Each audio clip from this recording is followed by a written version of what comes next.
안녕하세요. 책과 함께하는 시간입니다. 오늘도 인생의 법칙 12가지 이어집니다. 조던 B. 피터슨 지음. 12가지 법칙 중에서 6번째 거 소개하겠습니다. 법칙 6. 세상을 탓하기 전에 방부터 정리하라. 내가 만난 내담자 중에는 나쁜 부모 밑에서 자란 사람들이 더러 있었다. 한 여성 내담자는 어렸을 때 어머니를 여의고 할머니 밑에서 자랐다. 성질이 고약하고 겉모습에 지나치게 신경을 쓰는 할머니는 손녀를 모질게 대했다. 그 여성 내담자는 머리도 좋고 뛰어난 창의력과 풍부한 감수성을 지녔는데 할머니는 그런 장점을 키워줄 생각이 없었다. 그저 자신의 힘든 삶에 대한 원망을 손녀에게 쏟아낼 뿐이었다. 아버지와는 그런대로 원만하게 지냈다. 하지만 아버지는 매일 술에 빠져 지내는 사람이었다. 결국 아버지 역시 일찍 세상을 떠나고 말았다. 그녀는 아버지가 세상을 떠나는 날까지 수발을 들어야 했다. 그녀에게는 아들이 하나 있었다. 하지만 과거의 분노를 아들에게 전혀 드러내지 않았다. 다행히 아들은 믿음직하고 성실한 청년으로 성장했다. 그녀는 자신의 환경적 결함을 아들에게 물려주지 않고 그 결함을 스스로 봉합하려 애썼다. 조상들의 죄를 답습하지 않은 것이다.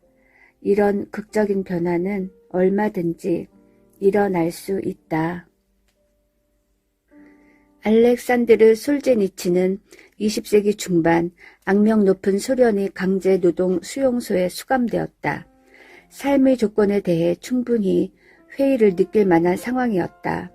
제2차 세계대전 당시 최전선에서 소련군 표병 장교로 복무하던 그는 친구에게 스탈린을 비판하는 내용의 편지를 보냈다가 체포되어 죽도록 얻어맞은 후 수용소로 보내졌다. 그리고 수용소 안에서 암에 걸렸다. 세상을 원망하고 원한을 품을만 했다. 그의 삶을 불행의 수렁으로 밀어넣은 장본인은 스탈린과 히틀러였고 그들은 인류 역사에서 최악의 독재자였다. 솔제니치는 인생 대부분을 의미 없는 고된 노동에 헛되이 낭비했다. 그 과정에서 친구들과 지인들이 고통을 받으며 덧없이 죽어가는 모습을 무력하게 지켜봐야 했다. 그 자신도 심각한 질병에 시달렸다. 솔제니친에게는 하나님을 원망하고 세상을 저주할 이유가 넘쳐 흘렀다. 그러나 진실만을 바라오던 위대한 작가 솔제니치는 복수심과 파괴적 욕망에 매몰되지 않았다. 오히려 그는 두 눈을 크게 떴다.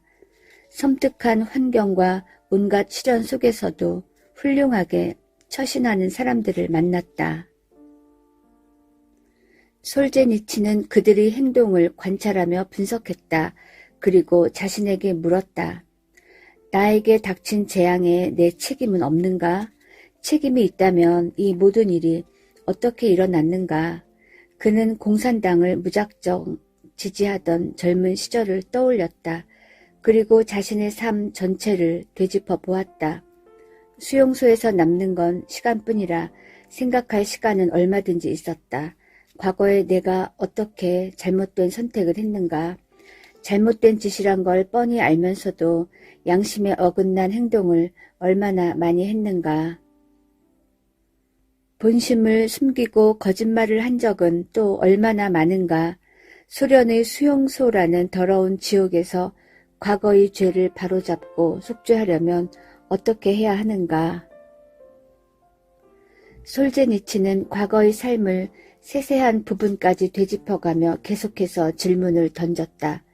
지금부터라도 그런 실수를 중단할 수 있을까? 내가 과거에 한 실패 때문에 생긴 피해를 복구할 수 있을까?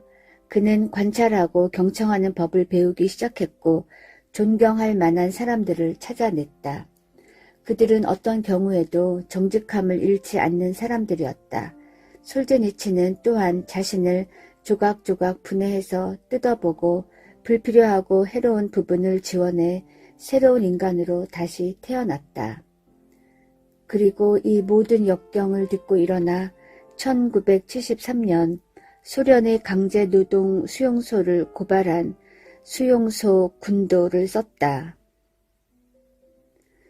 수용소 군도는 꾸밈없는 진실에서 오는 강력한 도덕적 힘으로 써내려간 격정적인 작품이다. 날카로운 진실의 목소리가 수백 쪽에 걸쳐 비명처럼 울려 퍼진다.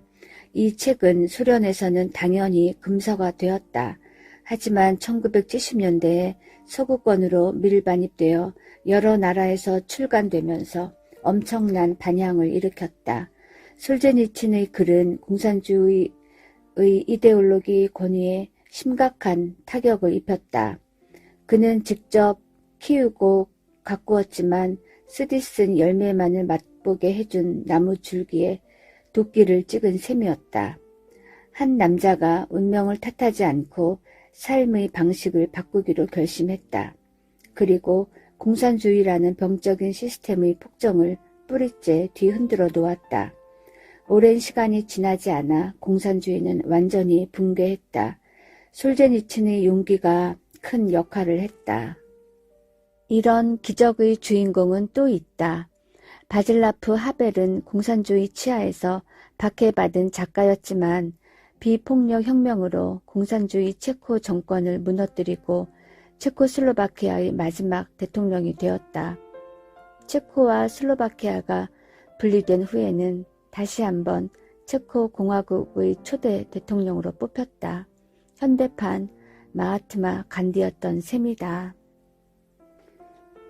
위대한 정신은 현실을 탓하지 않는다. 삶을 혐오하지도 않고 하나님을 원망하지도 않는다. 삶이란 것이 그렇다. 우리는 안정적인 삶을 위해 체제를 세운다. 가족을 이루고 공동체를 형성하고 국가를 만든다. 이런 체제의 밑바탕이 되는 원칙을 정하고 믿음의 체계를 만든다. 처음에는 아담과 하와처럼 낙원과 같은 곳에서 순수한 믿음으로 살아간다. 그러나 성공이 계속되면 무사 안일에 빠져 마땅히 해야 할 것들에 주의를 기울이지 않는다. 현재 가진 것을 당연하게 여기면서 어렵고 귀찮고 안 좋은 일에는 눈을 감아버린다.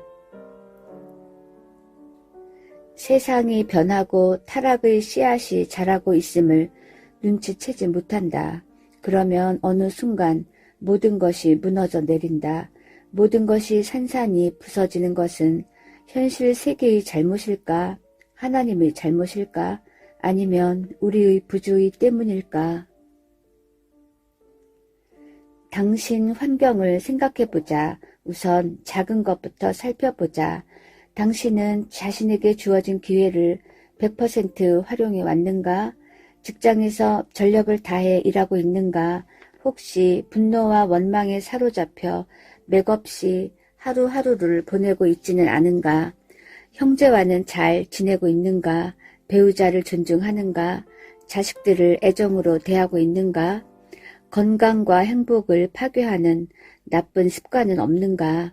당신에게 주어진 책임을 다 하고 있는가? 친구와 가족에게 꼭 해야 할 말을 하는가? 주변을 더 좋은 곳으로 만들기 위해 하는 일이 있는가? 당신 삶을 깨끗이 정리했는가? 그렇지 않다면 지금부터라도 이렇게 해보자. 당신이 옳지 않다고 생각하는 것들, 그것들을 중단하라. 오늘 당장 중단하라. 그 행동이 잘못된 것이라는 사실을 이미 알면서 그 행동을 합리화하는 데 시간을 낭비하지 말라. 그런 식의 합리화는 전혀 도움이 안 된다. 혼란을 키우고 실천을 방해할 뿐이다. 이유를 정확히 몰라도 무엇이 옳고 무엇이 그른지 정도는 알 수 있다. 자세히 설명할 수 없고 명확히 표현할 수는 없어도 무엇이 잘못되었는지는 직감할 수 있다. 우리는 복잡하기 이를 데 없는 존재여서 누구도 자신을 완벽하게 알 수 없다.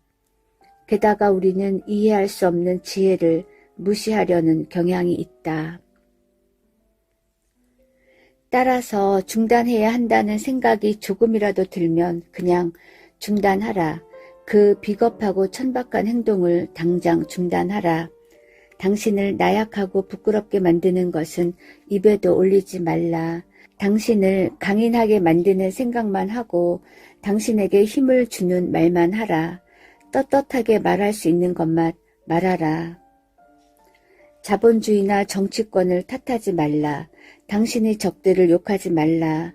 체제를 손봐야 한다고 말하기 전에 당신의 경험을 먼저 정리하라. 또 겸손한 마음을 가져라. 가정도 평화롭게 꾸려가지 못하면서 어떻게 함부로 세상을 평가할 수 있겠는가. 당신의 양심과 이성이 시키는 일만 하라. 그리고 하루 동안 어떤 변화가 일어나는지 지켜보라. 몇 주가 지나면 또 어떤 일이 일어나는지 보라. 제대로 실천하면 마음속에서 생각하는 것들을 말할 수 있게 된다. 아내나 남편, 아이들이나 부모님에게 당신이 실제로 원하는 것과 필요한 것을 말하게 될 것이다. 또한 당신이 해야 하는데 하지 않은 일이 있다면 그 부분을 바로잡으려 할 것이다. 머릿속을 거짓으로 채우는 걸 중단하면 머릿속도 정돈되기 시작한다. 거짓 행동으로 삶을 왜곡하는 걸 중단하면 훨씬 더 나은 삶을 경험할 것이다. 몇 개월 혹은 몇 년 동안 꾸준하게 하면 당신의 삶은 점점 단순해질 것이다. 판단력이 향상되면서 꼬이고 뒤틀린 과거 문제들도 정리된다. 냉소주의에서 벗어나 더욱 강인한 정신을 갖게 되고 더욱 당당하게 미래를 열어갈 것이다. 더는 삶을 쓸데없이 어렵게 만들지 않을 것이다. 그래도 인생의 비극은 피할 수 없다. 하지만 냉소와 기만으로 그 비극이 더 악화되는 것은 막을 수 있다. 그렇게 당신은 전보다 훨씬 더 강해져 있을 것이다. 인생의 피할 수 없는 비극에 좀 더 의연하게 대처할 수 있을 것이다. 비극을 그저 비극으로만 머물도록 그 비극이 불지옥으로 변하지 않도록 자신을 조절하는 법도 알게 될 것이다. 당신은 여전히 나약한 존재지만 맑아진 정신은 삶의 좋은 면을 발견할 것이다. 궁극적으로 당신은 누구보다 평화와 세상의 모든 선함을 지키는 강력한 힘이 될 것이다. 모두 각자의 삶에서 이렇게 하면 우리가 사는 세상은 더 이상 사악한 곳이 아니다. 그 후에도 자신부터 달라지려고 계속 노력한다면 인간의 삶에서 비극마저 사라질지도 모른다. 우리 모두 선한 삶을 살기로 한다면 세계가 어떤 모습으로 변할지 누가 알겠는가? 우리 모두 진실만을 말하고 높은 곳을 목표로 살아간다면 바로 이 타락한 지구에 영원한 천국을 세울 수 있을지 누가 알겠는가? 세상을 탓하기 전에 방부터 정리하라. 네, 여기까지입니다. 세상을 탓하기 전에 방부터 정리하라. 네, 제가 먼저 실천해야 될 것 같습니다. 감사합니다.